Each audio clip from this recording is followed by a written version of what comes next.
Баршаларыңызға қайырлы күн көрермендер, каналыма қош келдіңіздер. Бүгін сіздерге алма қосылып жасалынатын пирогтың, яғни яблочный пирогтың рецептін ұсынамын. Өзімнің ең сенімді және де алғаш жасағаннан дәл осылай көтеріліп шығатын рецепттердің бірі.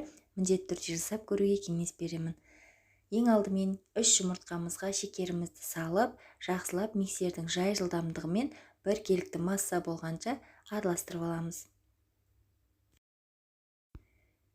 Біздің жұмыртқамыз бен шекеріміз жақсылап әбден араласқаннан соң, оның үстіне сүтімізді қосамыз. Сүтіміз міндетті түрде бөлме температурасында болуы қажет. Содан соң ерітілген сармай қосамыз. Сармайды өзіңіз қалаған түрін қолдансаңыздар болады. Одан соң 1 шай қасық ванильный сақыр қосамыз. Тағы да миксердің жай жылдамдығымен жақсылап бір араластырып аламыз. Келесі кезекте ұнымыздың үстіне 1,5 шай қасық разрыхитель, яғни қопсытқыш қосамыз. Жақсылап сол жерде бір араластырып алып, ұнымызды аз-аздан жаңағы сұйық массамыздың үстіне қосамыз. Ұнды қосқаннан соң миксерді қолданудың қажеті жоқ. Осы видеодағыдай лопаткамен жақсылап араластырамыз. Ұнды бірден салып жіберуге болмайды, барынша бірнеше бөлікке бөліп салуға тырысыңыздар. Егер ұнның барлығын бірден салып жіберетін болсаңыздар, біздің пирогымыз дұрыс көтерілмей қалуы мүмкін.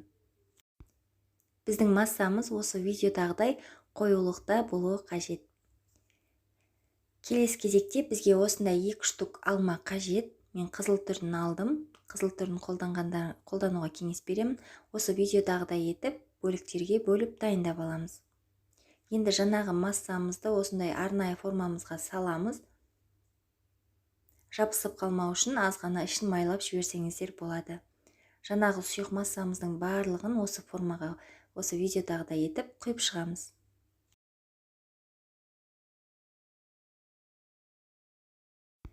Келесі кезекте жаңағы турап дайындап қойған алмамызды осы пирогымыздың бетіне видеодағыдай етіп салып жайғастырып шығамыз. Печкімізді алдын ала жақсылап қыздырып қоямыз. 180 градуста 35-40 минут аралығында пісіріп аламыз. Біздің пирогымыз көтеріліп қызарғанша печкінің аузын ашпаған дұрыс. Егер печкінің аузын қайта-қайта аша беретін болсаңыздар, пирогымыздың ортасы дұрыс піспей және де дұрыс көтерілмей қалуы мүмкін. Көріп тұрғандарыңыздай біздің пирогымыз пісіп дайын болды. Қазір сіздерге кесіп көрсететін боламын. Аз ғана суығаннан соң ғана формадан шығаруымыз қажет.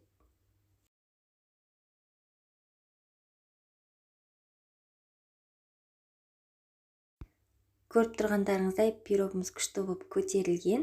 Енді бетіне осындай қант ұнтағын себеміз. Негізі ол міндетті емес. Құрметті көрермендер, осымен біздің пирогымыз дайын, өте жұмсақ, сондай нәзік, өте дәмді болып шығады. Міндетті түрде осы рецептпен жасап көруге кеңес беремін. Сіздерге, сіздердің отбасыларыңызға ұнайды деген ойдамын. Егер видеоны соңына дейін қараған болсаңыздар, және де осы видео сіздерге ұнаған болса, лайк басып, астына өз пікіріңізді қалдыруды ұмытпаңыздар. Сіздермен болған Әсел, баршаларыңызға рахмет достар.